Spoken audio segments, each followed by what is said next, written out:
2,043 students who started law school last year on a conditional scholarship had it cut in part or in whole after 1L. Out of the 7,408 students who got one, that's roughly 1 in 4. Now, here's what nobody puts on your law school tour.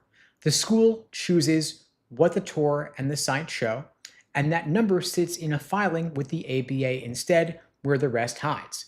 If you lose even half a scholarship like that at the median private school, and you owe $60,322 more over your last 2 years, the day after you've already signed a deposit that you can't get back.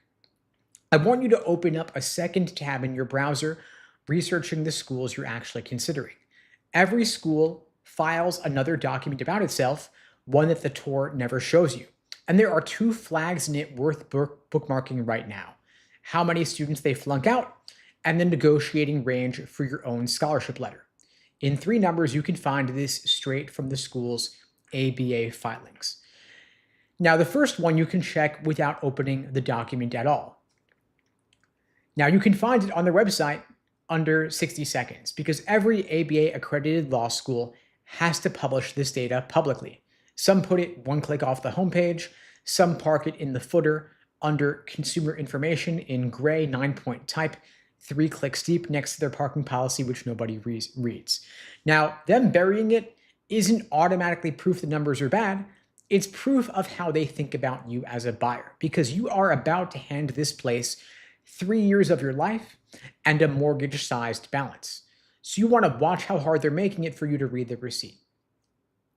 You also want to check the year stamp before you read a single number. They file these documents annually in the fall about the class that just started. And the schools will oftentimes leave the old PDF up more often than you might think. And that matters right now more than usual. Based on LSAT's application volume summary, applications to law school were up 11.2% year over year and 36.4% over 2 years. And so if you're comparing one school's current report against another school's 2-year-old file, it's apples and oranges. Now, you want to look at the ABA Standard 509 information report, which are all available to you for free on the ABA Required Disclosures website. It's free, and you can look up every accredited school in a templated document, which means you can easily compare 2 schools side by side. You can look at their employment summary, and you can look at their bar passage report. Start with the 509. You can see whether the school is fully approved versus provisionally approved. You can look up any public notice of noncompliance, any teach-out language. Now, a provisional school isn't automatically a bad school, but your degree is only worth what its accreditation is worth on the day that you graduate. So you're making a bet with 3 years and 6 figures, so you want to read the top of the page before you fall in love with the clinic offerings, which are, frankly speaking, not nearly as important. Now, a school can easily play with the numbers, adjusting their own acceptance rates just by convincing more people to apply. And application volume just jumped across the entire country, and so selectivity doesn't mean a whole lot. What you want to look at instead is their yield, the offers they made versus the matriculants, because that ratio tells you how far the school had to over-admit to fill their seats. If the school has to extend 3 offers for everybody that shows up, they've got a yield problem. That problem is good news for you if you're trying to get in off the wait list. And you can do the division yourself. Take the number of offers they make, divided by matriculants, and write the numbers in the margin. Then do that for 4 more schools on your list. The school with the highest ratio is the one most afraid of an empty seat. And that fear on their part is what's going to get you scholarship money. Now, everybody quotes median LSAT score, median GPA, but the median tells you almost nothing about your file. The 25th percentile tells you where the floor sits, and the 75th percentile tells you where the school starts paying people to attend. If you can land with numbers above the 75th, you are a number they need to help them boost their medians. If you land below their 25th and you get in, you're helping to fund somebody else's scholarship. You also want to compare the full-time and part-time entering numbers. The report on the ABA site splits them out.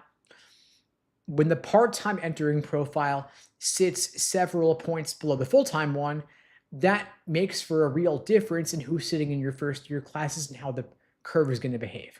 If you're applying part-time or you're thinking about the evening division as a side door, you want to look at that block first because it determines what class you'll actually be in.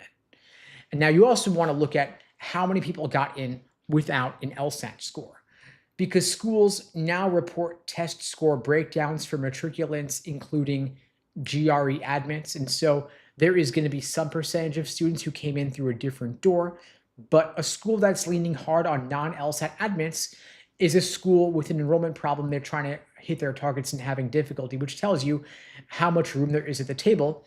And it also tells you what the reported LSAT medians do and don't cover. Now, the enrollment block also gives you the totals by year. You want to pull the prior year's report and compare them side by side. If the class jumped 15 or 20% in a single cycle, they're selling seats. Of course, the faculty doesn't scale the same way in a single year.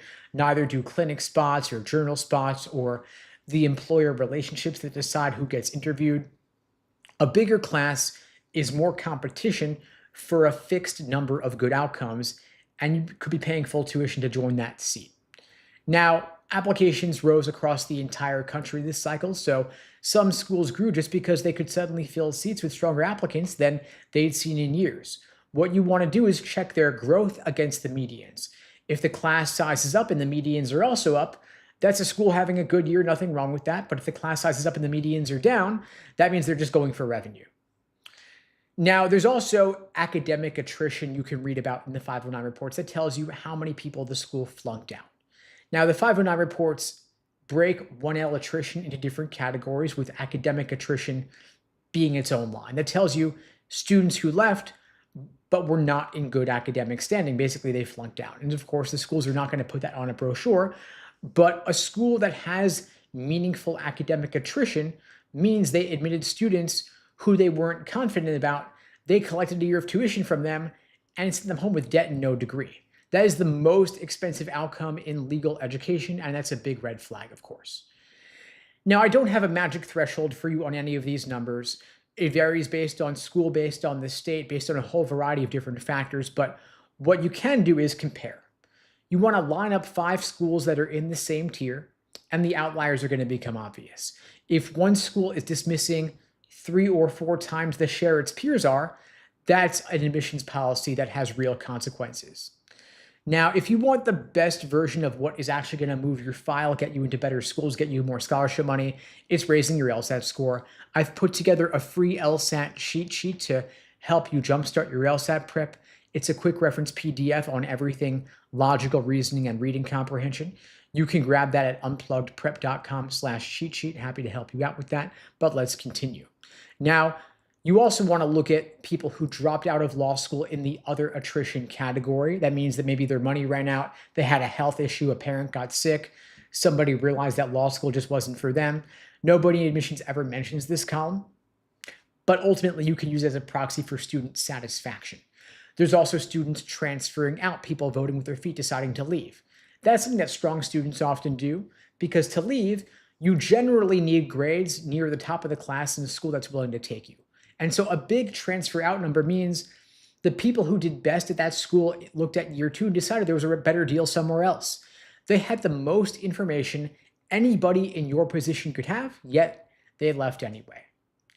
Now, transfers in are how a school refills seats without touching a single reported number. And here's how it works.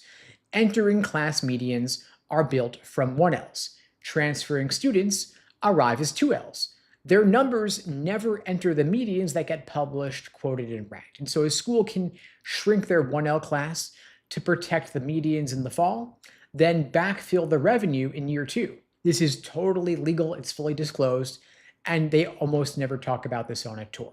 And so you end up with a larger 2L class competing for the same number of limited interview slots. Now, if you have heavy traffic in both directions, people transferring out and new students transferring in, that means the school is constantly reshuffling its student body. If you have minor light traffic in both directions, that's totally fine, which means most people show up and they stay, which is boring and also good. Now, so you also want to look into the number of full-time faculty, part-time faculty, number of professional librarians, the number of people in a given class, number in seminars, clinics, field placements. You want to read those carefully. If the 1L class size grew, but full-time faculty did not grow, that means your small sections got less small, you're getting less personal attention, and it's harder to get into clinics, harder to get recommendation letters from a professor, harder to get journal positions as well. You also want to look at the living expense estimate, see how realistic it is. Because you've got your tuition, then you've also got fees, then you've got cost of living like rent, board, your car payments, and so on if you need to drive while you're in school. All of that together is your cost of attendance, which is the ceiling on what you are allowed to borrow. A school that lowballs the number looks cheaper in a spreadsheet, but leaves you short when it comes to actually paying for everything. You've got to compare their hypothetical figure to what it actually costs to rent a one-bedroom in that location.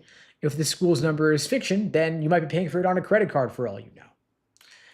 You also want to look at the grants table in those ABA reports, which gives you your negotiating range. You want to see how many students received an institutional grant and the 25th, 50th, and 75th percentile award amounts. Nationally, in the 2025 filings, about 80% of full-time law students received an institutional grant. The median award was $23,911, and roughly 20.5% of students paid full sticker. And so when a school's letter arrives with $15,000 on it, and the word congratulations, you're in, you already know where that sits in their own distribution. Then you've got conditional scholarships.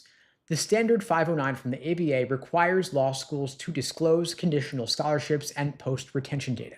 In other words, how many students entered with an award that required a minimum GPA and class rank, and how many it had it reduced or eliminated.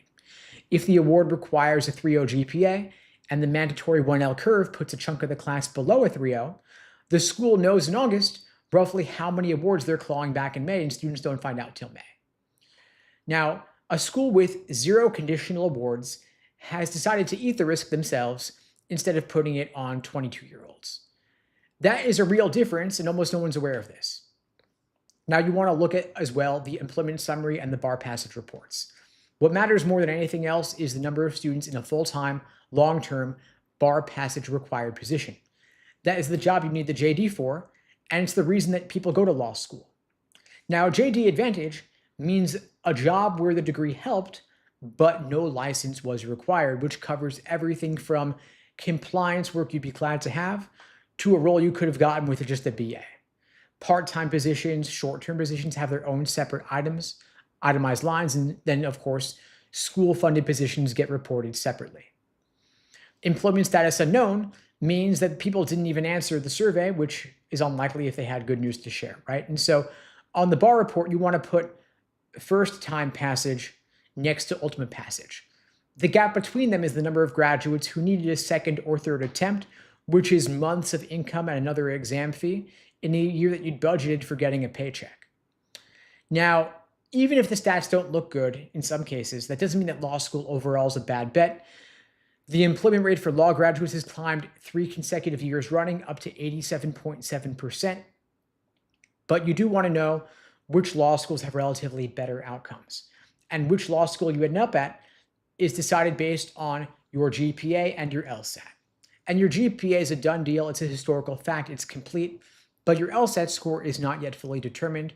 If you want to get into better law schools, if you want more scholarship money, the number one thing you can do right now is get a higher LSAT score. And that's what I'm here to help you do. I'm offering free LSAT tutoring for everybody watching this now and later. You can book that free LSAT tutoring lesson with me at unpluggedprep.com/start. The link is below the video on YouTube, pinned in the chat on YouTube, in my bio on TikTok and IG. I've also put together a free LSAT cheat sheet to help you jumpstart your LSAT prep.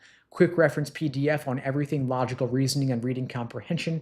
You can grab that at unpluggedprep.com/cheat sheet.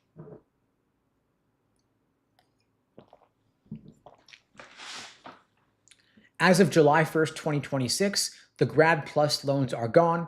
Law students can now borrow at most $50,000 a year and $200,000 in a lifetime from the federal government against a median private tuition of over $60,000. Now, somebody in your family may have given you advice that used to be true. They might have said to you, don't worry about the money, you'll pay it off. Or they'll say, nobody actually cares about the LSAT, it's just a formality.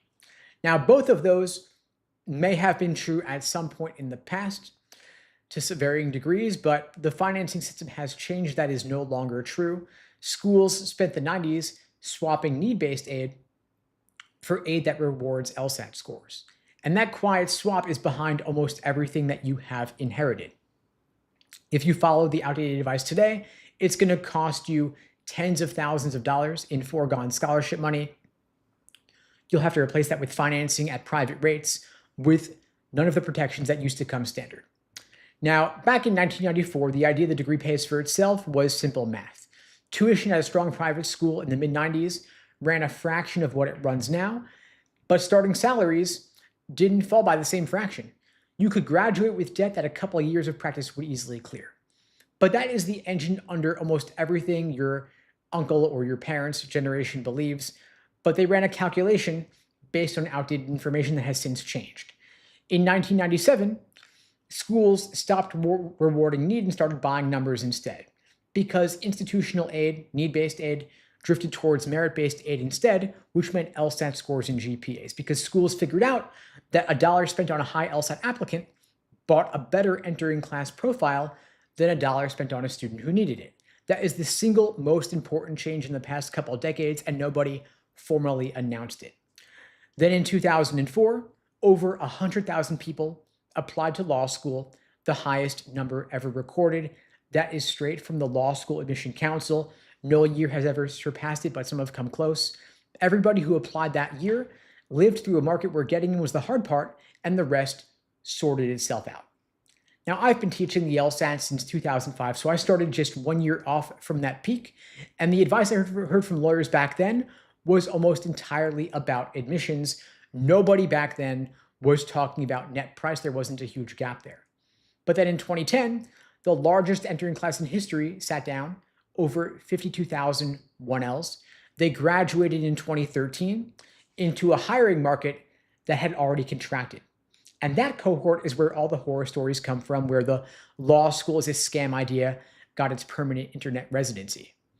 If your relative graduated between 2011 and 2015, their advice is shaped by that era, and it points the opposite direction from the previous generation, but again, that is outdated as well, which is the actual problem with getting advice from your family about this, because you're getting two contradictory models, neither of which is true.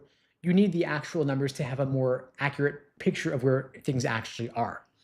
In 2015, applicant numbers bottomed out at just over 54,000, down about 46% from the peak, and so schools panicked.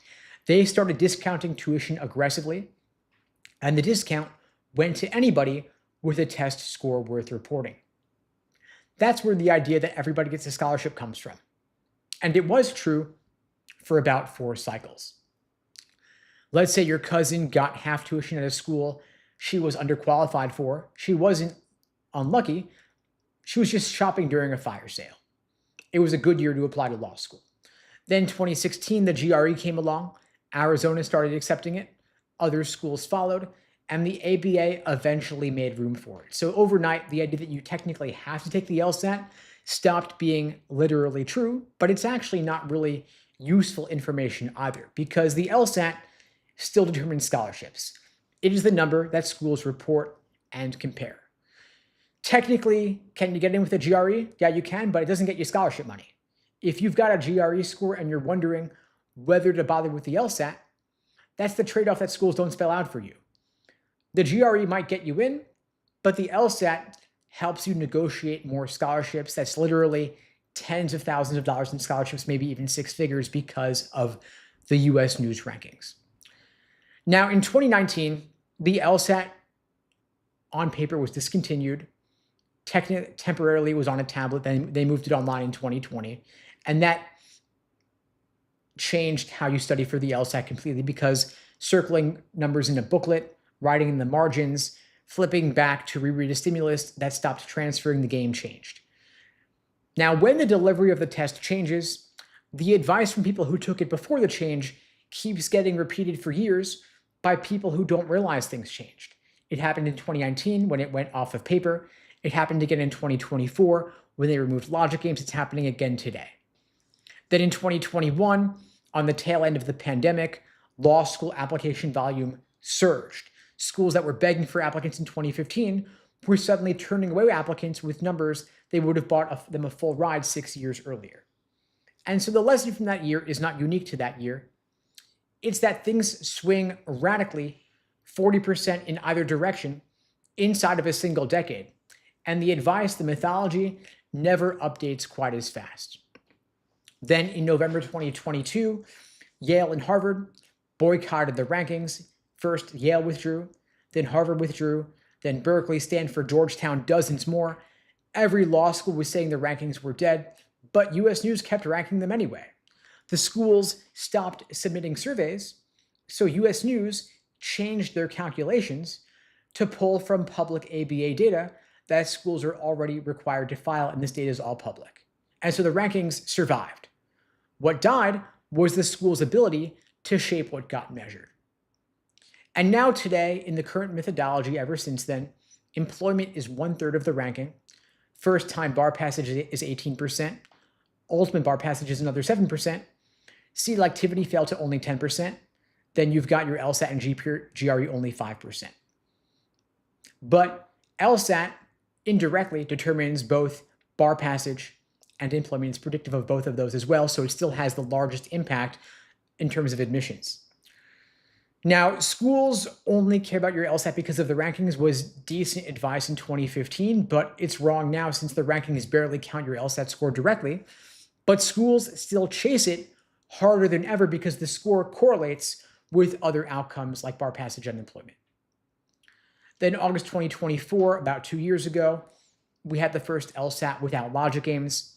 The LSAT is now 2 scored logical reasoning sections, 1 scored reading comp, 1 unscored extra section. And so logical reasoning is 2/3 of your score. And so all that, those hand-me-down instructions, outdated textbooks, they're all obviously if they're talking about logic games still. That is a test that no longer exists. And so if somebody's prep advice includes the word games, they haven't looked at the LSAT in 2 years or their book was written by ChatGPT, which is the case for a lot of those on Amazon, so tread carefully. Now, for this past admission cycle, applications were up over 11% year over year, up 36.4% over the past 2 years. And of course, seats don't expand to the same degree. In other words, law schools can become more selective when the applicant pool expands, because building a bigger 1L class takes faculty, classrooms, risk of accreditation issues if they're admitting low qualified applicants. And so you're competing for the same number of seats, and law schools take the opportunity to raise their medians. And then, of course, you had July 1st, Grad Plus loans were eliminated for new borrowers. Professional students, including law, are capped at $50,000 a year and $200,000 total in federal loans. So the idea that you can just borrow the money is no longer true anymore. You can borrow up to a point, but if there's a gap between what law school costs and what you've got to pay, you're making it up through private financing or family helping you out. And so what you want to do is you want to reduce the cost of law school by getting more scholarship money. You don't want to pay sticker. You don't want to pay out of pocket. You don't even want to take out loans, but of course you can only take out loans up to a point anyway, because the federal programs will no longer lend you the full cost of attendance. And so aid offices are rewiring how they award money right now, because if you can't finance the gap, you don't enroll, no matter how much you liked the tour. And then, of course, this month, for the first time, you have the August LSAT back in person only at a parametric testing center with remote testing only by exception and a new user interface. And so all that advice about taking it from home with lighting, a room scan, internet backups, all that is obsolete. Now you've got to go in person to a testing center, which, by the way, you should visit before test day. And you should get familiar with the interface using the LSAC Law Hub platform. And so over the past 30 years, long story short, the degree got more expensive, the money moved to your LSAT score, borrowing got capped, and law school applicant volume came back. All of those 4 things point in the same direction. And all of them mean your LSAT score does more work, it's worth more than previous generations would have thought. It's not bad news, though. It's actually good news in a way, because it means you still got room to move the needle and increase your odds. And legal employment's up 3 years running, up to 87.7%. Graduates are getting hired. The squeeze is on the cost side, and that is something that your LSAT score can move. A couple of predictions going forward. In the next couple of years, I think that shotgunning a couple dozen applications is going to become irrelevant because application costs plus the loan caps make breadth expensive. I think at least one currently ranked law school will announce a teach out inside the next 4 years, and the early signs will be visible in the school's own filings a year before the announcement.